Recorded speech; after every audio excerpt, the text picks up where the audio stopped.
నిలబెట్టేవాడు ఈశ్వరుడు. అందుకే ద్రాపే అంధస్సస్పతే దరిద్రం నీలలోహిత అంటుంది రుద్రాధ్యాయం. సుఖమునకు కావలసిన వస్తువు ఉండడం వేరు, సుఖముగా బ్రతకడం వేరు. ఒకడు కోటీశ్వరుడు ఉంటాడు, కానీ వాడు నిన్న రాత్రి మిగిలిపోయినటువంటి చద్దన్నాన్ని ఇవాళ మధ్యాహ్నం పులిసిపోయిన పెరుగుతో తింటాడు. కేవలం సుఖానుభవం కాదు, లోకములు 3 రకాలుగా ఉంటాయి.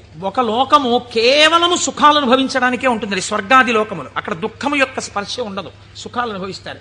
ఇంకొక లోకం ఉంటుంది, అక్కడ సుఖం అన్నది ఉండదు, ఎప్పుడు ఏడుపులు, పెడబబ్బలు, కేకలు, అరుపులు, భయంకరంగా ఉంటుంది. అది నరకం. సుఖం దుఃఖం 2 ఉంటాయి.